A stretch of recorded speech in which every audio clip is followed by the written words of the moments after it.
Eu tenho uma amizade muito grande com o apóstolo Arles, ele é um pai, realmente ele é um pai para nós, toda a família, toda a igreja o ama, e alguém que ele é pai de apóstolos, tem um coração, tem uma visão, tem uma tranquilidade, tem um controle, tem uma habilidade de trabalhar com momentos difíceis, já é um líder, independente de escolhermos um líder, e este lugar para mim me emociona. Eu tenho na minha sala uma foto de agosto de 2001, quando um congresso da doutora Neuza de Batalha Espiritual, um congresso que começou em Valinhos, em 92, foi realizado ali, e naquela noite, foi a noite da unção apostólica.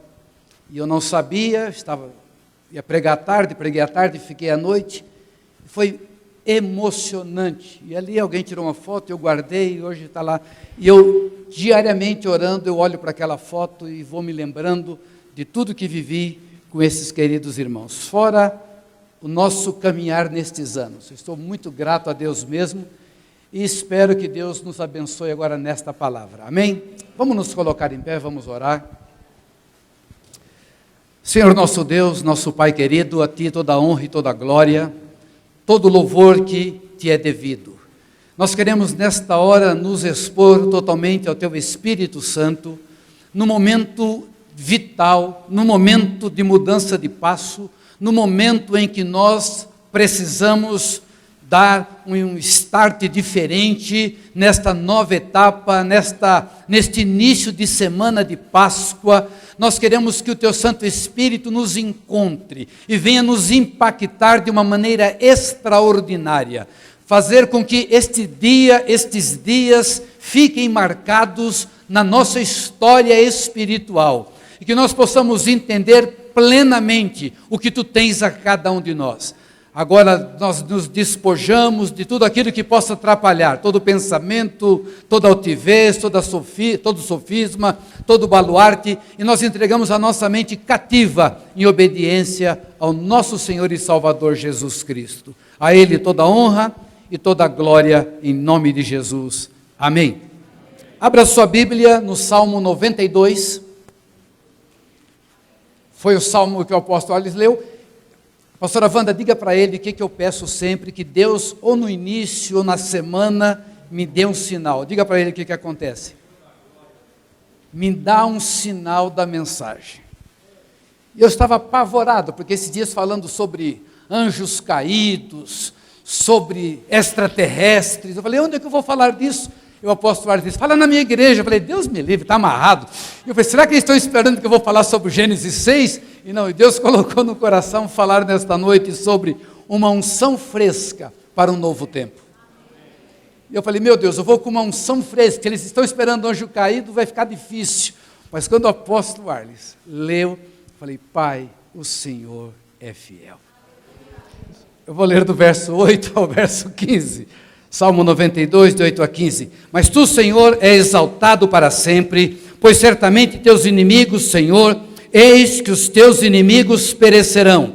Serão dispersos todos os que praticam a iniquidade. E Tens exaltado o meu poder como do boi selvagem. Fui ungido com óleo fresco. Meus olhos viram a derrota de meus inimigos, e meus ouvidos ouviram a confusão de meus adversários. Os retos florescerão como a palmeira, crescerão como o cedro no Líbano, estão plantados na casa do Senhor, florescerão nos átrios do nosso Deus, na velhice ainda darão frutos, serão viçosos e florescentes, para proclamarem que o Senhor é reto, Ele é a minha rocha e nele não há injustiça. Aleluia, pode sentar, queridos. Páscoa fala de novos começos. Toda Páscoa, ela marca o início da igreja. Toda Páscoa fala de um recomeço. Um dos motivos que Deus separou o tempo, Deus marcou o dia, Deus marcou semanas, Deus marcou os meses, Deus marcou os anos, para que nós pudéssemos ser renovados. A palavra diz em Lamentações 3, 22, 23, que as misericórdias do Senhor, elas são inesgotáveis, elas não têm fim, elas se renovam a cada manhã. Quando nós estudamos a cultura judaica, nós vamos entender mais sobre tempos, sobre os períodos, sobre a importância de se marcar um período, o período de um dia, o dia dividido em duas etapas, um dia que é um dia, o dia que é a noite, as semanas e o início de cada mês. Cada mês na cultura judaica, no dia da lua nova, que foi a semana passada, é comemorado uma festa, é marcado aquele momento, porque Deus quer ter este tipo de relacionamento. Algumas pessoas dizem que não é importante marcar tempo, não é importante comemorar datas, não é importante, mas é vital para nós. A nossa alma precisa. Nós não poderíamos caminhar ad infinito no tempo se não houvesse interregnos, se não houvesse interrupções, onde pudéssemos ser reciclados, onde pudéssemos parar, balancear e retomar. Não sei se você já percebeu que o teu problema, quando você vai dormir, no outro dia, ou ele desaparece, ou ele é bem menor. É o mesmo problema, é a mesma situação que precisa ser resolvida, mas aquela noite foi importantíssima para que você, ao acordar, estivesse numa nova condição. E se tem comunhão com Deus, a tua conta foi zerada, você amanhece um dia com crédito para realizar o que Deus tem para você naquele dia. Quando Jesus Cristo disse que basta a cada dia o seu mal, Ele está pontuando um tempo, Ele está pedindo que nós não nos antecipemos, não é para não ter programa, não é para não ter projeto, mas para tratarmos das coisas da agenda daquele dia. Então, Páscoa principalmente, a Páscoa é especial, não só da saída dos judeus do cativeiro egípcio, mas porque Deus falou, começará a marcar a data a partir da Páscoa. Israel também comemora setembro, o Rosh Hashanah, cabeça do ano, início do ano, minha caravana é em setembro, mas a minha caravana é em setembro não por causa do início do ano, por causa do som da trombeta, por causa do Yom Teruah. Quando eu levei meu grupo em 94, meu segundo grupo, como meu ministério se chama o Som da Trombeta, eu ganhei lá em Tantur, naquela época existia ainda o Jardim de Tantur, e me deram um chofar de presente. Eu nem sabia usar aquilo, mas eu andava pelo país tocando no início dos congressos. Depois eu vim saber o significado profético do que seja o som da trombeta, da convocação, o som do chofar.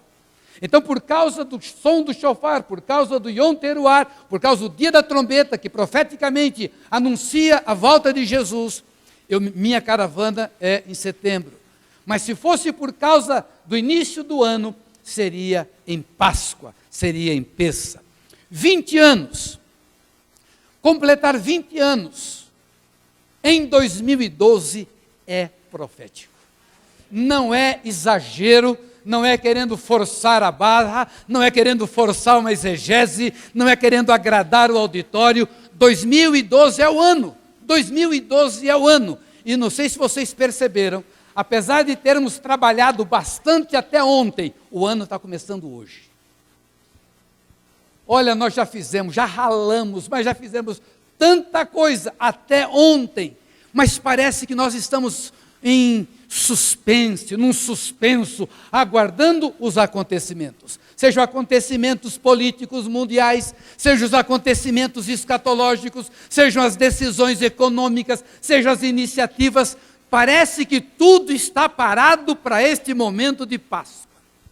Aliás, o último e-mail do pastor Haroldo Maranhão é que há a possibilidade de que Israel lance um míssil no Irã nesta semana. Falei, meu Deus do céu. Não, o jornal, ele mandou apenas, foram tiradas as férias do exército, e eles foram convocados na Páscoa, uma das festas mais importantes de Israel. O exército foi convocado para estar de prontidão, é para prestar atenção. Eu tinha um tio falecido, eu mando isso de resposta nos e-mails, ele talvez nem compreenda o que eu respondo. Eu tenho um tio que ele dizia assim, quando ele via a situação feia, ele dizia assim, carece ponhar reparo. E eu, quando eles mandam esses e-mails, eu respondo, carece ponhar reparo.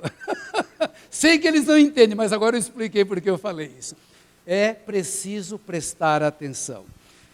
2012, profetizado pelas trevas, é o ano do fim, é o ano dos conflitos, mas independente do que o diabo está dizendo, quando nós que trabalhamos com guerra espiritual, procuramos ler o que o inimigo fala, é porque nós sabemos que ele vai tentar levantar cortina de fumaça para encobrir o que Deus está fazendo. Então, 2012 é um tempo especial. Agora, por que 20 anos se torna especial? Porque Deus trabalha com períodos. Amo estudar números, não sou nenhum doido, também não sou de cabala, eu sou de estudar os números na Bíblia. A importância, a Bíblia toda ela é toda feita com números. O povo, na cultura judaica, cada letra tem um número, tudo é tratado com números, tudo é explicado com números, tudo é esclarecido com números. Então eu gosto e eu aprecio. E desses períodos que Deus trata, cada um tem um significado. O período de 3 dias, o período de 3 anos, o período de 30 anos. Nós vamos associar esses números com situações parecidas. José, Moisés, Jesus. Então, quando você pega o número 4, os múltiplos de 4, você vai encontrar os de 5, os de 6, os de 7, os de 10, os de 12. E o número 10 fala de um período. 20 anos depois de 2 períodos, entra a entrada da maturidade, ou a permanência no lugar comum da religiosidade. Hoje, se eu fosse um discípulo membro da comunhão, eu ia ter consciência que ou eu estou entrando na maturidade, ou eu vou permanecer no lugar comum da religiosidade ou da mediocridade. Como já ouvi essa palavra de maturidade, gostei. A década de 80 foi uma preparação para o grande mover de Deus dos anos 90.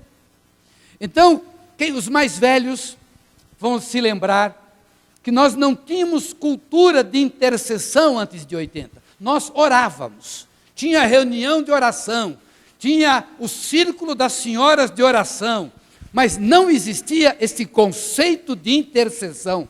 Intercessão entrou no Brasil na década de 80.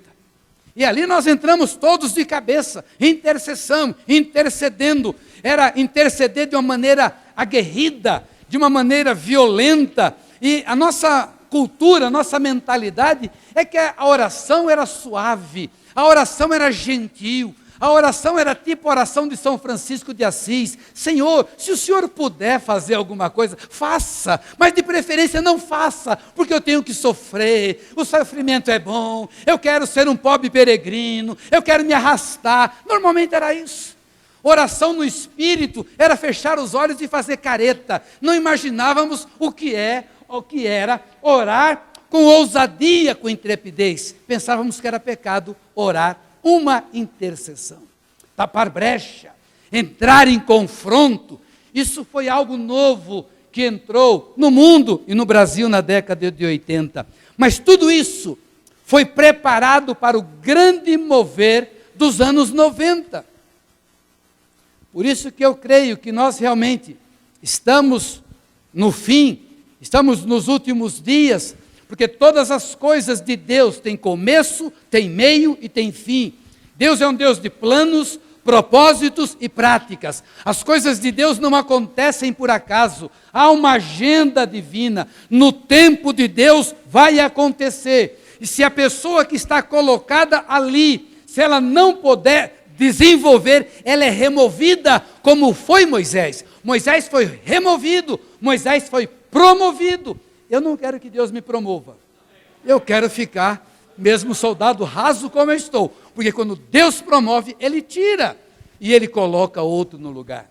Então foi lindo Moisés dizer, risca meu nome. Se o Senhor não for, risca meu nome. Deus precisava para aquele tempo novo um guerreiro como Josué.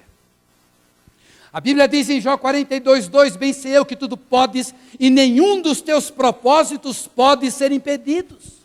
Todo propósito de Deus, todo plano de Deus vai acontecer.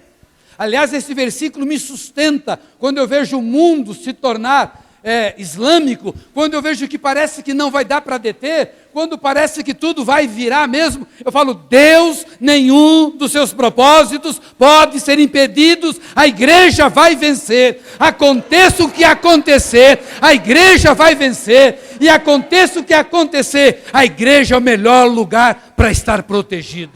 Podemos aplaudir Jesus?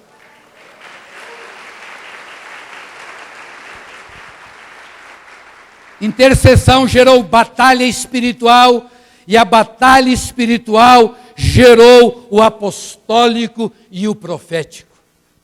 Não sei qual foi a experiência de intercessão, mas eu sei por cima o testemunho do apóstolo Arles e da apóstola Lília, quando ela fala da intercessão. Foi na intercessão que esse casal começa a ser tomado. Intercessão. Depois, guerra espiritual. E culminou que o apostólico, não que não houvesse antes um apóstolo no Brasil, mas o mover apostólico dos últimos anos nasceu aqui. Quis Deus escolher este ambiente, esta casa, se o apostólico e profético significa o ponto final, significa a maturidade, significa quando Deus completa a restauração. Isso aconteceu aqui, embora tenha sido um congresso para a nação, aconteceu na família da comunidade dos Jardins. Cada mover estabelecia uma nova realidade e preparava o outro momento na vida da igreja. Então, cada mover que Deus trazia, estabelecia uma realidade e preparava para o próximo. Assim foi em toda a história. A revelação é progressiva. Assim foi na história de Israel, assim é na história da igreja. Amo estudar a história da igreja. E eu fico apaixonado porque quanto mais eu estudo, já sou professor de história da igreja há mais de 20 anos. Estou agora embriagado com os livros que eu estou lendo sobre isso, sobre assuntos que antecedem o ano do nascimento da igreja, aos anos 300 depois. Quanta coisa maravilhosa, como Deus vem preparando, como a revelação é tremenda, assim Deus faz. Ele traz algo novo, não é para destruir o anterior, não, mas é um novo fundamento, é fundamento sobre fundamento. E quando nós chegamos no apostólico e no profético, é para que seja estabelecida a vontade de Deus, ipsis literis, é para que aconteça de verdade tudo aquilo que Deus sonhou, no sentido de restauração dos homens. Há um tempo determinado para cada coisa. Eclesiastes 3, de 1 a 8 diz, tudo tem o seu tempo determinado, e há tempo para todo propósito debaixo do céu. Há tempo de nascer, há tempo de morrer, tempo de plantar, tempo de arrancar o que se plantou, tempo de matar, tempo de curar, tempo de derribar, tempo de edificar, tempo de chorar, tempo de rir, tempo de prantear, tempo de saltar de alegria, tempo de espalhar pedras, tempo de juntar pedras, tempo de abraçar, tempo de afastar-se de abraçar, tempo de buscar, tempo de perder, tempo de guardar, tempo de deitar fora, tempo de rasgar, tempo de coser, tempo de estar calado, tempo de falar, tempo de amar, tempo de aborrecer, tempo de guerra e tempo de paz. Há um tempo. As coisas precisam ser feitas no tempo de Deus. Desde a menor coisa, a menor decisão, um casamento, uma mudança de emprego, uma mudança ministerial, uma mudança de prédio, uma mudança de cidade, uma compra, tudo que nós tivermos que fazer, tudo que nós fazemos, nós precisamos entender se é o tempo de Deus. Quando nós fazemos aquilo de Deus, no tempo de Deus, flui, é suave, não machuca, não traumatiza, não tem consequências. E quando nós fazemos o que é de Deus, fora do tempo de Deus, é meio forçado, machuca as pessoas, nós nos machucamos ou tomamos prejuízo. Por isso nós precisamos conhecer o Kairós, conhecer a hora. Esta é a hora para isso, principalmente no tocante a uma comunidade, principalmente no tocante a uma igreja apostólica, mais do que tudo. Não que a igreja apostólica ela seja mais importante do que uma igreja não apostólica, mas a igreja apostólica subentende-se que é alguém ponta de lança, é alguém que já chegou aonde chegou e tem condições de realizar outros que outros irmãos ainda não podem fazer. Por isso é preciso conhecer o tempo. E segundo o livro de Samuel 11:1, diz assim: decorrido um ano no tempo em que os reis costumavam sair para a guerra, existia um tempo que os reis saíam para a guerra. Davi não foi, e Davi permaneceu. E todos conhecem o resultado desta desgraça. A desgraça que aconteceu simplesmente porque Davi não saiu com o seu exército. Ele não corria risco de morrer. Joabe não permitia.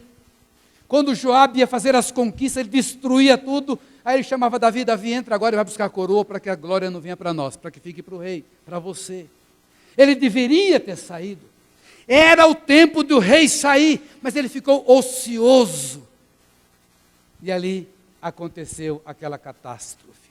Isso mostra que há tempo para todas as coisas. Alguns períodos de 10 na Bíblia, alguns só que eu elenquei. 10 nações, Gênesis 15:19. Não existiam 10 nações. Mas Deus fala a Abraão: eu vou te dar como herança as nações, e enumera 10 nações. Quando nós encontramos logo em seguida, quando Deus dá toda a Torá, toda a lei, ela é sintetizada em 10 palavras, ou seja, 10 mandamentos. As 10 pragas no Egito, as 10 rebeliões de Israel, que gerou Israel andar em círculo por 4 períodos de 10, por 40 anos. As 10 virgens, as 10 cidades, os 10 talentos, o governo sobre 10 cidades, a tribulação de 10 dias, o dragão com 10 chifres. E poderia parar e comentar cada um falando sobre isso.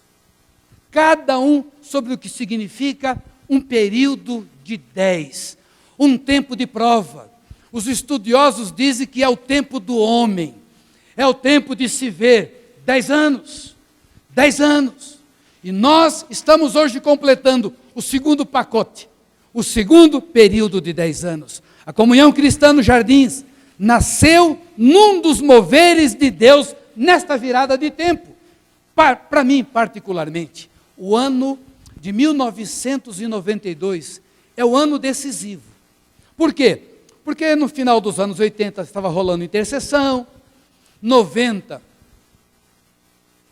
em 90, a doutora Neuza, ela realizou em Valinhos uma consulta sobre batalha espiritual. Ela tinha escutado lá em Pasadena, tinha escutado com Peter Wagner, e ela conseguiu juntar 70 pastores de Valinhos, que hoje não junta 70 pastores. 70. O mesmo número de Lucas 10, quando Jesus manda os 70, o que simboliza 7 vezes 10. A totalidade, a perfeição. E ali em 90 ela realizou essa consulta. Em 92, 91 eu entrei em batalha espiritual com o Dr. Shel Schober. E aí comecei a pregar em alguns lugares e a pastora Wanda dizia: por que você não prega aqui na tua cidade? Fala aqui de conquista de cidades. Eu dizia: não, os pastores não vão aceitar. Como não aceitaram? Mas eu realizei o trabalho em 92. Trabalho difícil, ali quase que eu morro, houve um ataque do inferno. Ali a minha vida foi marcada em 1992. Foi o primeiro seminário no Brasil. Viajei a Brasília, ia ter um seminário de guerra, e eu encontrei com a doutora Neuza no avião. E quando eu mostrei minha apostila, ela disse: eu tinha que te conhecer, eu precisava te conhecer, vai ter um trabalho na Coreia, eu já dei os nomes dos 20, eu queria que você fosse, mas eu falei: olha, o importante é estar com a senhora conversando agora, E ali depois ela conseguiu mais 9 nomes, encaixou a mim, Valnice, Mático, Massai e outras pessoas. E nós fomos para a Coreia. Mas em 92, por causa daquele seminário de batalha espiritual, nasceu o seminário da rede, em 93 em Valinhos.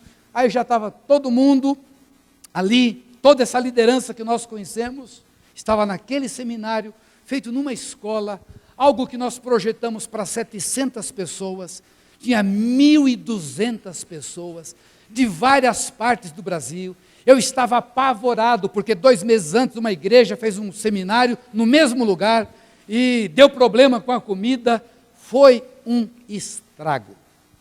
Imagine um estrago, multiplique por 3 ou 4. Imagine maionese estragada no jantar. A noite foi gloriosa. E quando nós marcamos 700 pessoas, o meu medo era a comida.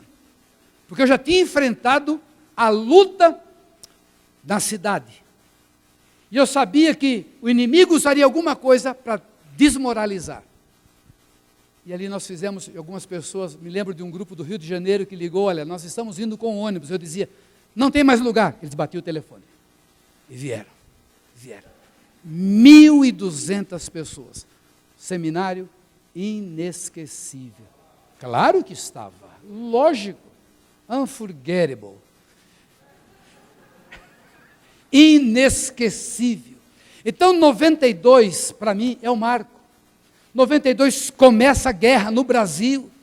É um tempo que marca, porque ali nós estamos caminhando, num crescendo de intercessão, e agora surge guerra espiritual, a conscientização que tínhamos que fazer batalha. Hoje, há pastores que não creem em guerra. Imagine há 20 anos atrás. Alguns não acreditavam nem no diabo, que existia diabo. Agora imagine você pensar em guerra espiritual, mapeamento espiritual, principados, potestades, mas este foi o tempo que nasceu a comunhão cristã nos Jardins. Há 20 anos atrás, e isso só aconteceu porque havia óleo fresco no Brasil.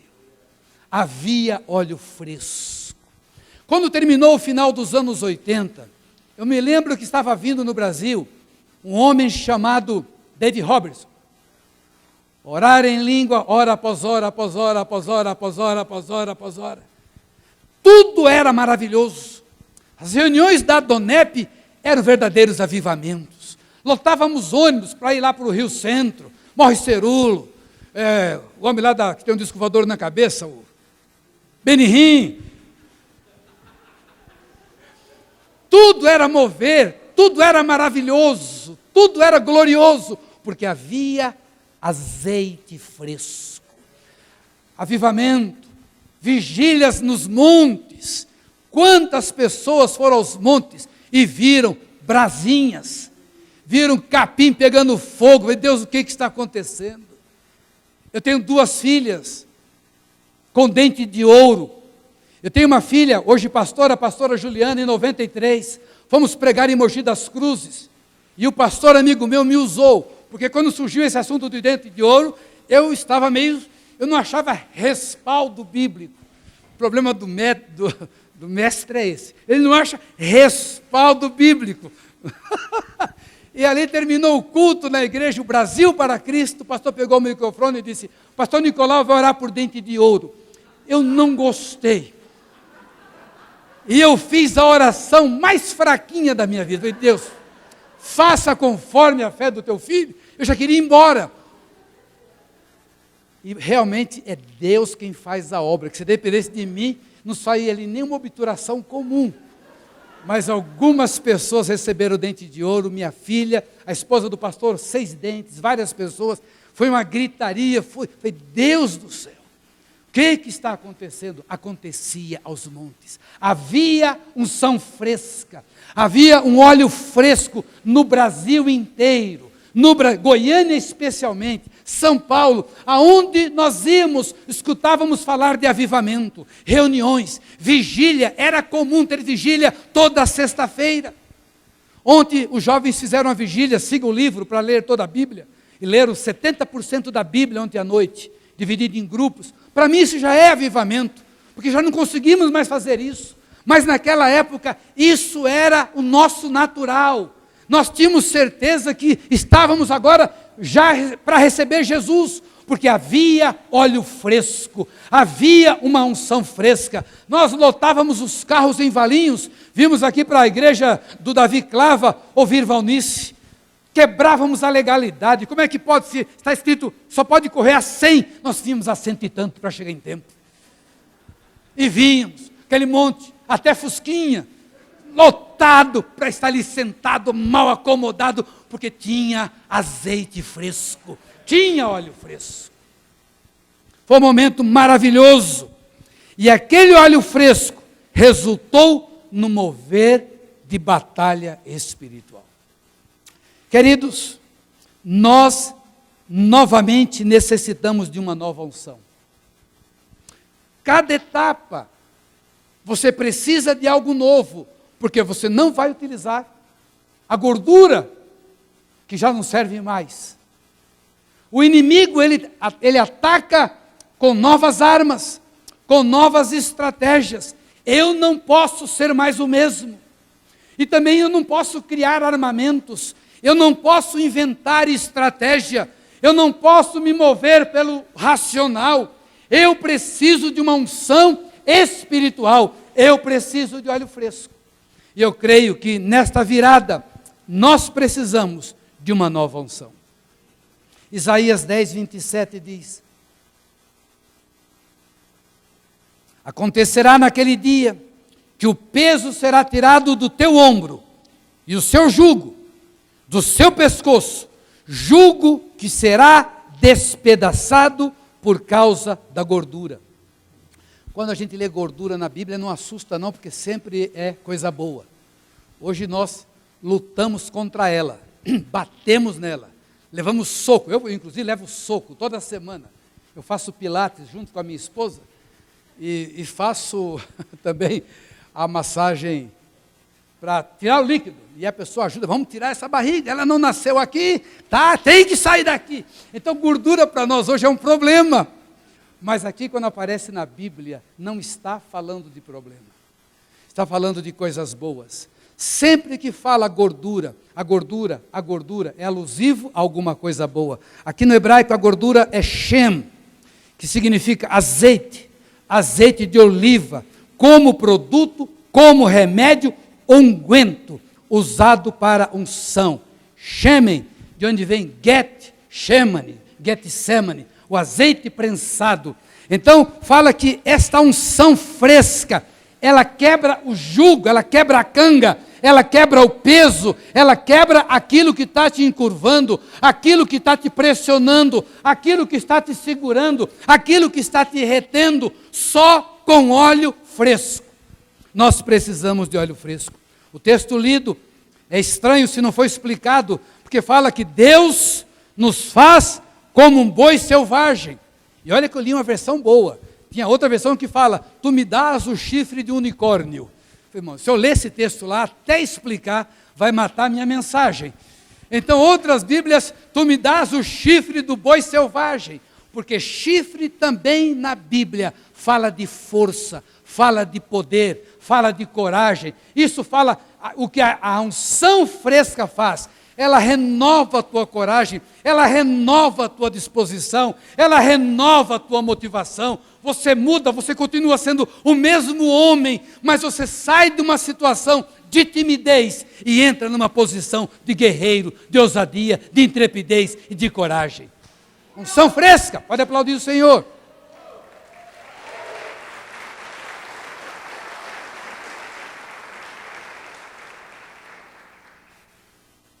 A unção fresca abre os olhos e os ouvidos. Olhos, ouvidos para saber e ouvir, para ver e ouvir o fim dos inimigos. Grande parte das nossas versões, elas falam assim, meus olhos veem os meus inimigos tramando contra mim, os meus ouvidos escutam o que os adversários estão falando de mim. Isso é ruim. Então, a tradução adequada é: os meus olhos já estão vendo o que o Senhor está fazendo com os meus inimigos. Os meus ouvidos já estão escutando o que o Senhor está fazendo com os meus adversários. Isso precisa de unção nova, de óleo fresco, para discernir o espiritual. Nós caminhamos no natural, mas nós vivemos no sobrenatural. A unção fresca, a unção da força do boi selvagem. Chifre fala de poder, chifre fala de força. Olhos e ouvidos abertos, numa hora como essa. Esta é a hora perigosa. Este é o momento perigoso. É o momento que normalmente depomos as armas, conquistamos, vencemos, e estamos bem. A próxima frase: alma, come, bebe e regala-te, porque eu já tenho de tudo. Aí vem outra vozinha: louco, esta noite pedirão a tua alma, o que tens preparado para quem será? Por que se perde a visitação? Eu costumo dizer que quem está começando nunca perde a visitação. Crente novo não perde visitação. Igreja nova que tem conta para pagar, que tem aluguel para pagar, e no desespero, busca Deus, vai de joelho, busca. Igreja pobre, não é que eu quero igreja pobre, mas a igreja pobre, ela tem outra pegada. A igreja, às vezes, quando fica rica, nós vimos isso. Nós, em 93, na Coreia, o Dr. Cho falou: minha igreja parou de crescer porque ficou rica, o pessoal acomodou. Aí nós voltamos em 95 e voltamos agora em 2006, lá embaixo. Por quê? Porque tem que continuar com a mesma motivação, tem que continuar buscando Deus da mesma maneira. Não só na hora do aperto, não só na hora da crise, é para buscar Deus sempre, junto com a riqueza, mas não abandonar Deus. Então, às vezes, quando nós nos estabelecemos, é normal dar uma estagnada. Foi uma luta conseguirmos o prédio que nós temos, mas foi um milagre que todos os dias nós andamos no parque em frente ao nosso prédio, eu e minha esposa. Eu olho e falo: pai, obrigado. Sei que o Senhor vai dar mais, mas se eu morresse só com isso aqui já estaria de bom tamanho. Porque não havia a menor condição de adquirirmos um patrimônio daquele. Em 2007, e já se vão 5 anos, eu estou começando a desconfiar que eu estou acomodando. Esta é a hora de prestar atenção. É aquilo? Terminou? Não, aquilo era uma etapa só. Então, quando nós nos estabelecemos num determinado momento, se eu não tiver o discernimento espiritual, eu posso perder tudo. A palavra diz em Mateus 23, de 37 a 42, Mateus 23, de 37 a 42, Jerusalém, Jerusalém, que mata os profetas e apedreja os que te foram enviados, quantas vezes quis eu reunir os teus filhos, como a galinha junta os seus pintinhos debaixo das asas, e vós não quisestes. Eis que a vossa casa ficará deserta. Declaro-vos, pois, que desde agora já não me vereis, até que venhais a dizer: bendito o que vem em nome do Senhor. E mais forte ainda é Lucas 19, de 41 a 44, quando Jesus ia chegando, vendo a cidade, chorou e dizia: se conheceras por ti mesma ainda hoje o que é devido à paz, mas isso está agora oculto aos teus olhos, pois sobre ti virão dias em que os teus inimigos te cercarão de trincheiras e por todos os lados te apertarão cerco e te arrasarão, e aos teus filhos dentro de ti não deixarão em ti pedra sobre pedra, porque não reconhecestes a oportunidade da tua visitação. Quando eu entrei no Mover, um pastor da cidade que tinha renovado antes da gente, ele entrou no meu gabinete no dia de segunda-feira e falou: Nicolau, grava 4 M's. Já se vão 20 anos. Faz 20 anos mais ou menos que eu escutei isso. Primeiro M, mover. Segundo M, movimento. Terceiro M, monumento. E o quarto M, morte. Então ele dizia: olha, é normal entrarmos no mover, Mas às vezes nos acomodamos e criamos um movimento nosso. Quando nós criamos um movimento nosso, o Espírito Santo está fora. E logo em seguida nós vamos criar um monumento para lembrar, olha o que foi feito, olha o que foi feito, olha o que foi feito. O próximo M é morte. Eu me lembro que nós fomos para um congresso na Bahia, naquele tempo a igreja também seguia, onde nós dizíamos que tinha fogo, azeite fresco, a igreja ia atrás. E em 91 estava sendo comemorado os 25 anos do hino Obra Santa do Espírito. E tudo aquilo que eu escutei daquele pastor, eu vi ali na Bahia. Todo aquele grupo, os batistas renovados, dizendo, há 25 anos atrás, o hino Obra Santa do Espírito. Há 25 anos atrás, nós fomos visitados. Eu falei, meu Deus, este é o perigo. E eu dizia à igreja que nós pastoreávamos, cuidado, para não perdermos o tempo da visitação. É fácil perder, porque o orgulho toma conta. A hora que a igreja enche, a hora que nós começamos a adquirir, a hora que estabilizamos, a hora que sentimos a presença, o que interessa no culto é a presença. A hora que nós sentimos a presença, que todos já começam a ter visões abertas, criança, que não mente, não exagera, vendo anjos, entramos numa embriaguez espiritual maravilhosa. Esta é a hora perigosa. É a hora que corremos o risco de perdermos a visitação. Então a unção fresca abre os nossos olhos, a unção fresca abre os nossos ouvidos para conhecer o ambiente espiritual. A unção fresca faz frutificar e crescer. Ouvi agora há pouco que foi uma palavra sobre esta comunidade, sobre palmeira, cresce no Líbano, sobre frutos que foi dado quando esta igreja nasceu, e nós glorificamos o nome de Deus. Queridos, a unção fresca nos ajudará a dar alguns passos nesse novo tempo. Eu coloquei 4 passos. Passos a serem dados neste novo tempo. Isso aqui é uma sugestão, pode botar 30, 40, 4 para terminar o culto antes da meia-noite. Primeiro passo, uma vida de humildade. Primeiro passo, Zacarias 9, verso 9 e 10. Alegra-te muito, ó filha de Sião, exulta, ó filha de Jerusalém. Eis que aí vem o rei, justo, humilde, montado num jumento, montado num jumentinho, cria de jumenta. E João 12,15, nos evangelhos outros também, não temas, filha de Sião, eis que o teu rei vem aí, montado em um filho de jumenta. Por que esse destaque? Por que esse destaque? Que o rei viria montado num jumento. Por que esse destaque? Se a palavra ungido é o escolhido, Davi era o ungido, o escolhido. O Machia, o Messias, seria ungido, o escolhido, a pessoa mais importante, a pessoa esperada. Por que o detalhe do jumento?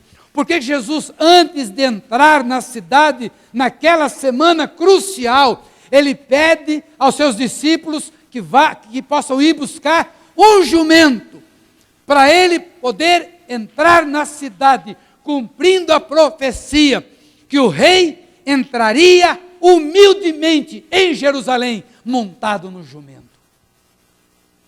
Muito se perdeu nesses últimos anos por causa do orgulho espiritual. Eu tenho uma teoria minha, que nós estamos defasados em 10 anos. Isso é teoria, coisa minha. Eu creio que o que nós pegamos em 90 já era para ter liquidado a fatura já em 10 anos atrás. E o Pai, na sua misericórdia, está nos dando uma chance. Eu tenho falado isso direto, irmãos, é a última oportunidade, não sei se para todos, para mim é a última chance. É a última bala na agulha. Nós perdemos, nós enlouquecemos, nós vimos a glória e pensávamos que era nossa. Nós nos embriagamos com a glória de Deus. Deus derramou no Brasil demais, demais. Foi uma loucura. E as pessoas não souberam trabalhar. E se enclausuraram, criaram reinos, foram mais para Nimrod do que para Jesus. Dominadores, tiranos, donos de impérios, donos de fortunas, Perdemos. Na minha cabeça, nós estamos tendo um adendo de Deus, uma nova oportunidade. Talvez por sermos remanescentes fiéis. Talvez, também não é por nós não, é por Ele. É por Ele. As pessoas mudaram. Nesse congresso de 92, eu via colega de perna cruzada na fila, esperando marmitex, que era comidinha de marmitex. Na fila, todo feliz. Feliz, aquele solzão, comida ali preparada, simples. Gente grande no Brasil. Hoje, não dá para chegar na pessoa. Tem que passar pelo menos por uns 4. E ele vai deixar vendo o que você pode dar para ele acrescentar no seu império. Pessoas que eram igual, era gente igual a nós. Ainda não eram deuses. Ainda eram humanos.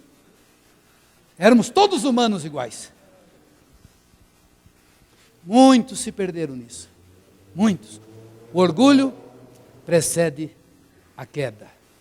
Levantou, espere.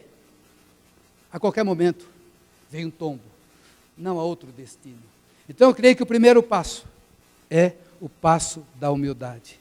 O segundo passo numa hora como essa, numa virada, num novo período, Zacarias 9, verso 11 e 12, é manter alimentado os sonhos. Quanto a ti, Sião, por causa do sangue da tua aliança, tirei os teus cativos da cova que não havia água.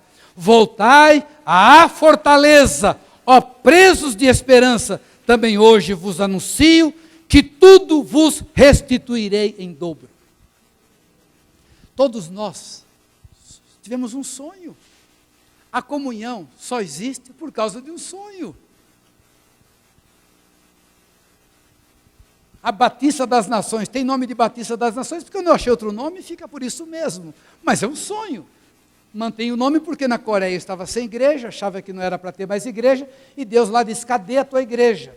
E chorando eu escrevi num caderno, inventei o nome ali, Igreja Batista das Nações. Então é o nome. Não vou dizer que Deus mandou ser, mas é o nome que eu tinha, isso é de menos. Mas o meu projeto é um sonho. O meu projeto é um sonho. Eu não sou o Dr. Martin Luther King Jr., mas eu também tenho sonhos. E ele tinha só um sonho, né? I have a dream. Eu tenho muitos. Eu também tenho um sonho. Aliás, eu só me movo no sonho. Se eu parar de sonhar, eu não consigo mexer. Se eu não pensar em algo, se não houver um projeto, eu não consigo caminhar. Agora, existe um perigo muito grande. Muitas vezes abandonamos nossos sonhos, que são sonhos de Deus, o que nós chamamos de nossa visão. Por quê? Porque nós não vemos aquilo acontecer. Eu acho que eu estava errado. Aquele irmão que está certo, vou seguir o sonho dele, vou alimentar o sonho dele. E aí a gente entra na visão de outro. Qualquer coincidência não é coincidência. A gente vê que não aconteceu, Deus falou e não aconteceu, e eu tenho uma experiência muito forte com esse versículo 12 de Zacarias 9. Voltai à fortaleza, ó presos, na época foi, voltai à fortaleza, ó prisioneiros da esperança, eis que hoje eu te restituo tudo em dobro. Alguém, uma profeta, telefonou para minha casa, num período que eu estava desolado. Estava em crise. Hoje eu falo que eu estava em crise com a maior tranquilidade. Aprendi com um homem de Deus que já morreu que a igreja só vive em crise. Se o indivíduo achar que não está em crise, analisa. E esse homem, uma autoridade mesmo, ele morreu em 92, ele fala, a igreja vive em crise. Porque você não sabe as coisas. Você vai caminhando como parte, vendo parte. E você quer fazer, você vive em crise. Eu estava numa crise, Deus só me deu uma obra mesmo. E os meus sonhos, e esse monte de profecias, e essa pessoa me liga lá do norte do país, Zacarias 12, 9. Que versículo tremendo. Não é o Salmo 23 que todo mundo conhece, ou ser tendo bom ânimo, poderia ser Deus falar, mas é um versículo diferente. E acho que uma semana depois, sem eu contar para ninguém, uma das profetas da escola de profetas da pastora Wanda me procura na saída da igreja. Eu ia chegando, eles iam saindo, ela disse, olha, Deus mandou falar para o senhor. Zacarias 12:9. Eu falei, amém. Aceita, recebe. Eu estava pasmo, eu estava assustado. Ela queria que eu, sei lá. Eu falei, Deus, queria que eu tivesse alguma reação. Eu estava assustado. Como é que houve esse sincronismo? Então era Deus me falando. Então nós temos que entender isso. O que Deus fala não vai acontecer no outro dia. José teve sonhos. Aconteceram 13 anos depois. Ele passou por uma experiência. Vendido, casa de Potifar, calabouço, e de repente é levantado como o segundo homem do Egito das nações. Caleb, ele entra na terra, ele é parte dos filhos. Ele entra com 40 anos para conquistar. Com 85, ele não é dono de nada. E ele vai a Josué e diz, escuta, eu estou com o mesmo vigor. Me dá a minha herança. Dá meu sonho. Eu estou lutando por isso. 45 anos depois. Davi, quando recebe a unção, a primeira unção, quando ele está ali, e Samuel vai procurar, e ele está lá cuidando das ovelhas, ele tinha 17 anos. Ele recebe a segunda unção, quando se torna rei de Israel. Mas com 30, quando ele é rei de Judá e de todo Israel, se cumpre o seu chamado. Também 13 anos depois. Então nós temos que entender que Deus tem o seu tempo especial para nós. O tempo de nós podermos fazer o que tem. Então, por exemplo, que Deus deu ao apóstolo Arles, à pastora Lília, um sonho, um projeto. Chegamos a um ponto, chegamos a uma etapa, mas há algo ainda para caminhar. Ele mesmo é que manda as pessoas. Quando nós começamos o trabalho ali em Valinhos, nós começamos o trabalho em 94 em Campinas, e Deus nos levou a Valinhos e deixou claro que ali estava começando. E eu olhei para aquele grupinho, umas 30 pessoas, eu falei, Deus, essas pessoas nem entendem o que eu falo. Estou acabado, acabou meu ministério. Eles não entendem nada, o que eu vou dizer de nada? Foi um momento difícil, 97, 98, aluguel, meu Deus, 4.000, água, o prédio era muito grande, IPTU, cada domingo eu ia para o culto apavorado. E minha esposa dizia, não pense em dinheiro. Eu falei, como? Eu tenho que pagar. Eu olhava para aquele grupo e falei, Deus, como? Eu ficava desesperado, nunca liguei para dinheiro, mas foi um tempo difícil. E um dia eu falei, Deus, já sei, eu falhei saindo da cidade e agora o Senhor me trouxe aqui para me matar. O Senhor quer me matar. Um gabinete enorme, o prédio era uma empresa, um gabinete enorme, esquisito. Aí entrou uma senhora, pastor, pois não, irmão, tem uma palavra de Deus para o senhor, pode falar, irmão. Deus me disse, para o senhor ler esse texto aqui, Manoá, a esposa de Sansão, e o versículo, se Deus quisesse nos matar, não nos teria mostrado estas maravilhas. Ela saiu, eu falei, muito obrigado. Quando ela saiu, eu falei, Deus, com esse povinho? Mas não falei povinho no sentido pejorativo, mas com esse povinho, eu falei, Deus, eu preciso de dinheiro. Dinheiro, e eu sei, eu aprendi com o Morris Cerulo que dinheiro não cai do céu, está no bolso dos crentes. Como? Como? Queridos, diante de Deus, que eu não posso mentir, nem diante de vocês, eu não posso mentir. Eu poderia dizer o nome da pessoa. Logo em seguida, uma senhora bate ali na porta do gabinete. Eu estava tão desanimado que estava tendo uma reunião de oração e eu estava no gabinete. Ela disse, Deus mandou dizer ao Senhor que é com este povinho que o Senhor vai vencer.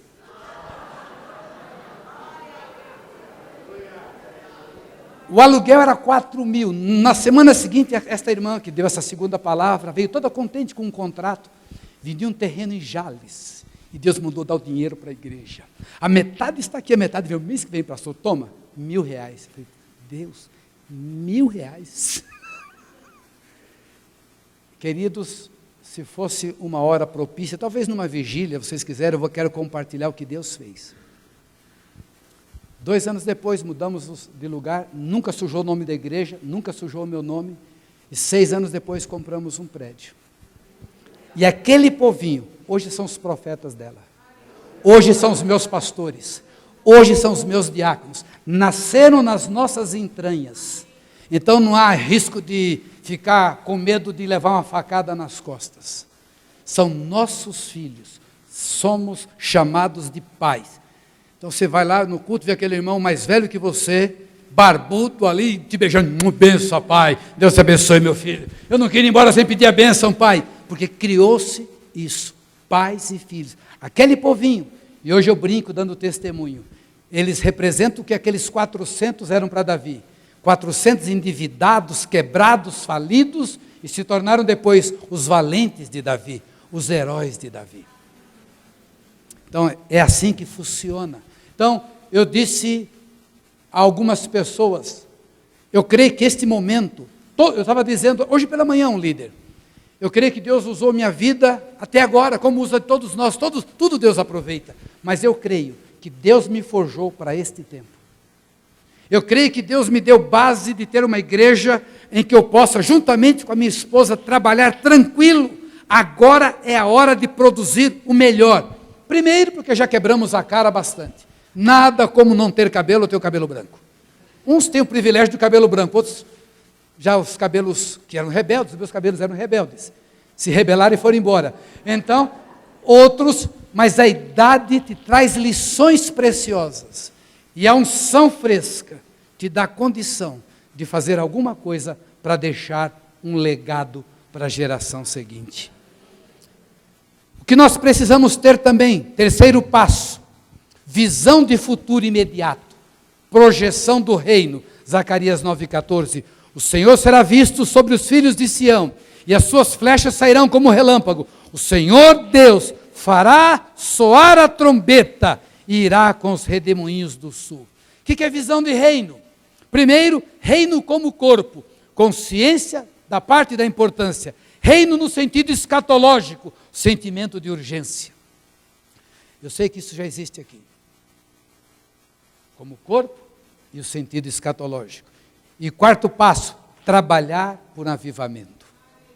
Não dá para fazer nada sem avivamento. Zacarias 10:1 e Abacuque 3:2. Pedi ao Senhor chuva no tempo da chuva serúdia, ao Senhor que faz as nuvens de chuva, dá aos homens aguaceiro e a cada um erva no campo. E Abacuque, tenho ouvido, ó Senhor, as tuas declarações e me sinto alarmado. Aviva a tua obra, ó Senhor, no decorrer dos anos e no decurso dos anos, faze-a conhecida na tua ira, lembra-te da misericórdia. Nós aprendemos muitas coisas nesses 20 anos. Muitas coisas, muitas lições. Primeira delas, a alegria do vinho novo. Não foi maravilhoso? A descoberta. Quando nós recebemos o vinho novo, foi uma alegria muito grande. Mas, nós também sentimos decepção pelas manipulações, pelos exageros, e muitas vezes nós tentamos disciplinar o Espírito Santo. Espírito Santo, aqui você trabalha diferente. Não se manifesta agora. Segura de Espírito Santo, não é isso? Por causa, nós entramos de cabeça, nos embriagamos, mas depois, por causa de exageros, por causa de manipulações, nós voltamos e passamos a operar no natural, no racional, no lógico. Gosto de um texto na Bíblia, em Provérbios 14:4, que diz: não havendo bois, o celeiro fica limpo, mas pela força do boi, a abundância de colheitas. Se não tiver boi, tudo está limpinho. Encheu de boi, suja. Você quer limpinho ou quer sujo? Então nós podemos ter tudo muito limpinho, muito arrumadinho, mas sem Deus. Você fica aqui, você vai embora, você pode, não dá aleluia, você dá glória, bate palma só a cada 5 minutos. Tá? Sei lá, a gente pode deixar tudo muito arrumadinho. Ou então deixar a obra do Espírito. Quando o Espírito entra, ele desorganiza. Concluindo, nós precisamos de uma nova unção para não virarmos uma nova denominação. Como é fácil virar denominação. Eu estou falando denominação no sentido ruim da palavra. Tem denominação que é boa. Tem. Mas às vezes nós nos tornamos denominação. Estou lendo agora um livro de um homem chamado David Bosch. E ele escreveu um livro magnífico sobre os paradigmas, quebrando os paradigmas de 2000 anos de história da igreja. E um assunto que me fascina, ele foi tratar da igreja primitiva.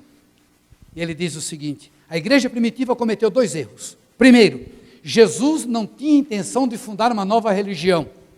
As pessoas não receberam um nome, primeira igreja de Jerusalém. Nada que distinguisse de outros grupos. Não tinha um credo próprio, não tinha nada. Os 12 apóstolos deveriam ser vanguarda de Israel e de além de Israel.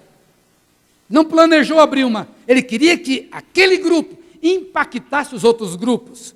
E o outro erro que é ligado ao primeiro. A comunidade primitiva deixou de ser um movimento e se tornou uma instituição. Pronta para dizer, olha, nós somos instituição, nós não somos iguais àqueles, nós não somos iguais àqueles. Imediatamente ela fez isso.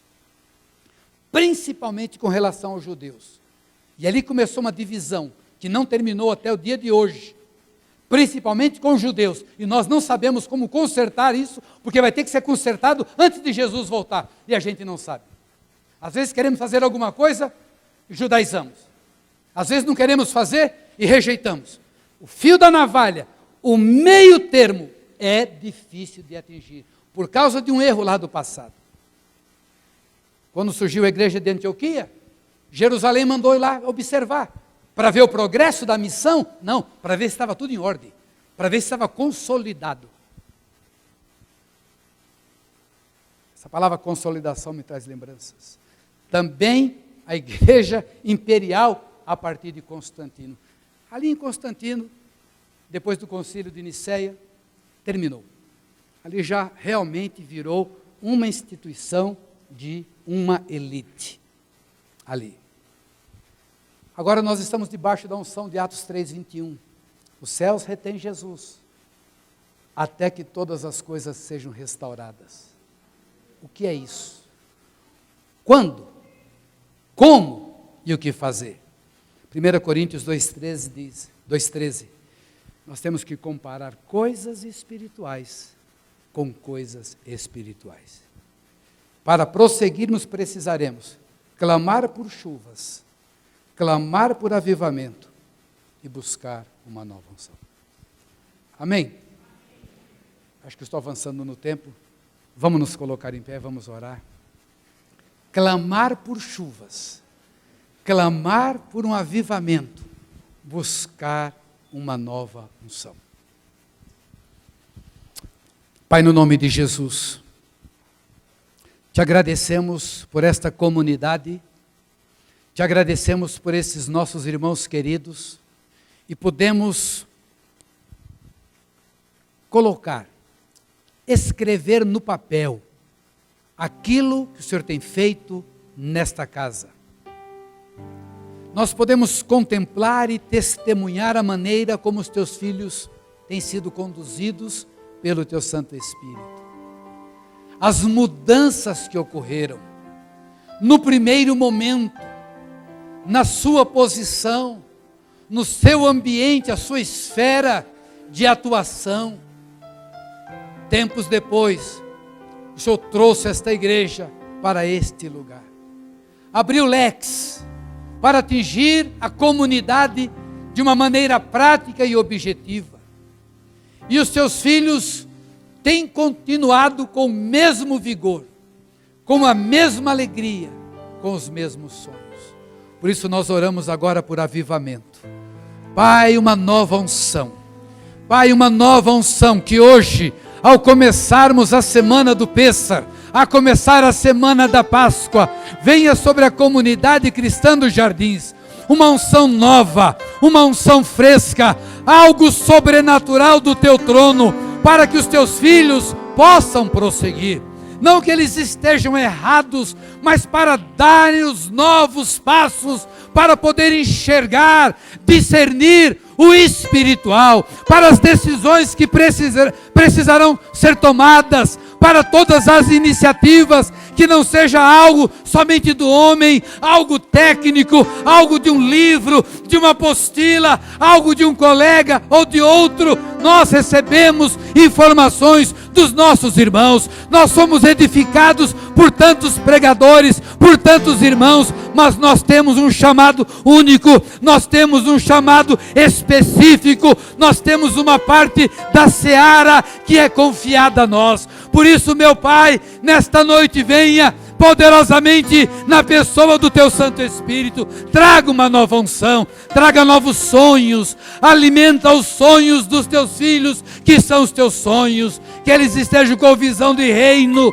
a visão de reino na sua importância, a visão do reino no sentido escatológico, que caminhe em humildade, mas buscando um avivamento, um óleo fresco para prosseguir esta jornada. Nós oramos agradecidos no nome de Jesus. Amém.